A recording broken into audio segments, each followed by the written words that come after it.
I actually want to move on to the other round of protests. This was actually in the very beginning of the debates during opening statements. So Cory Booker is giving his opening statement during this debate. And all of a sudden you hear something happening in the crowd. You can't really make out what they're saying. Let's take a look at that moment. Last week, the President of the United States attacked an American city, calling it a disgusting, rat-infested, rodent mess.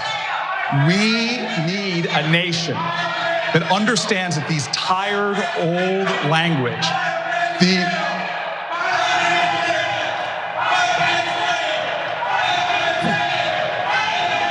Stand by, Senator. I will stand by. Please stand by. So they stood by, and I couldn't really make out what they were saying. Immediately went to Twitter, and within seconds, everyone was talking about fire Pantaleo, fire Pantaleo. And so Daniel Pantaleo is the cop who held Eric Garner in a chokehold. Eric Garner died as a result, and there were nearly no consequences. Now, it was an illegal chokehold. The NYPD has a policy against chokeholds. So we did hear from the actual protesters on this. So let's take a look at that video and then we'll discuss.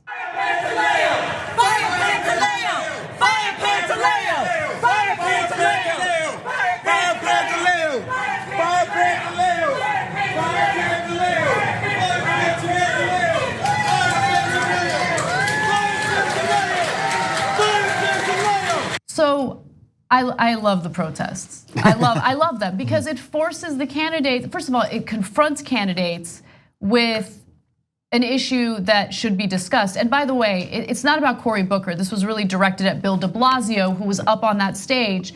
And so it forced Bill de Blasio to answer some questions about that cop and about police brutality in New York. And he gave one of the worst answers, which is asking Joe Biden why didn't he deal with the NYPD? So it's the police chief or the mayor of New York City asking the vice president why he didn't step in because of my bad job. So we have that clip. We're going to go to it in just a second. But before we do, any thoughts? Okay, so let's take a look at that clip. He's allowed the murderer and the killer of Eric Garner to remain on the tax roll since the murder of Eric Garner with no accountability. The district attorney has failed to provide justice. The U.S. attorney has failed to provide justice, and he has failed to provide justice for the family of Eric Garner and the city of New York. So we want to make it clear to the rest of America, Bill de Blasio, you cannot export your version of police accountability and police community relations out of New York City across America without us following you around and clearing the record. You have enabled Daniel Pantaleo, and you have nullified black life by allowing him to remain on the taxpayer roll, and we are gonna make sure that you are held accountable for your lack of leadership. He wants to get up and proclaim himself to be a progressive. Well, show us your progressive credentials. Don't sit there and say you wanna create a more equitable society for everyone, while back at home you're allowing police officers to kill without any recourse or accountability black men, and that's not going to happen. Eric Garner was choked to death after having screamed out, "I can't breathe," 11 times. And this man was the mayor when it happened, and he's the mayor today. And he's allowed Daniel Pantaleo to continue to enrich himself and to get richer and richer off of our dollars. And now he wants to export that across the country. It's not going to happen. So we're going to get to de Blasio in just a second. Those were the protesters who were dragged out by Detroit police during their protest at the debate. So I want to give them some credit and give them their name, share with you their names. Reverend Kirsten Joy Foy was part of this protest. That's the founder of Arc of Justice. Tamika Mallory, the co-founder of Women's March. Linda Sarsour was also involved, also the co-chair of Women's March. Angelo Pinto, activist. And I apologize if I mispronounced this name. Myson Linen, rapper and activist. So basically what happened was they start chanting, and at that point they're dragged out by police. And later it was reported by Reverend Foy that the female protester was dragged out the most violently. So both female protesters were in the Women's March, major figures. We're familiar with Linda Sarsour. So let's go to Bill de Blasio's response to this question, to the protests, and let's hear the terrible reaction he had. Why is that police officer still on the force, the one who killed Eric Gardner? Please respond. Let me tell you, I know the Garner family, they've gone through extraordinary pain. They are waiting for justice and they're going to get justice. There's finally going to be justice. I have confidence in that. In the next 30 days in New York. You know why? Because for the first time, we are not waiting on the federal Justice Department, which told the city of New York that we could not proceed because the Justice Department was pursuing their prosecution. And years went by and a lot of pain accrued. And in the meantime, what I'm working on is making sure, and I have for 5 years, there will never be another tragedy. There'll never be another Eric Garner because we're changing fundamentally how we police. Thank you, man. But there's one last point I have to say about the Justice Department. The vice president, for 2.5 of those years, Mr. Vice President, tell us, what did you do to try and spur on the Justice Department to act in the Garner case? Thank you, Mayor. That was a terrible answer. In the next 30 days, what are you talking about? The clock has started then. Well, also, the federal Justice Department cannot stop a mayor from informing the police chief to fire a police officer. Right. I mean, there's no, there may be union issues there, but certainly those can be dealt with, when you're talking about someone doing an illegal action on the job. The entire question is absurd, and de Blasio's kind of gotten a free pass. He's at the end of the row, and he gets to lob in these progressive statements here and there.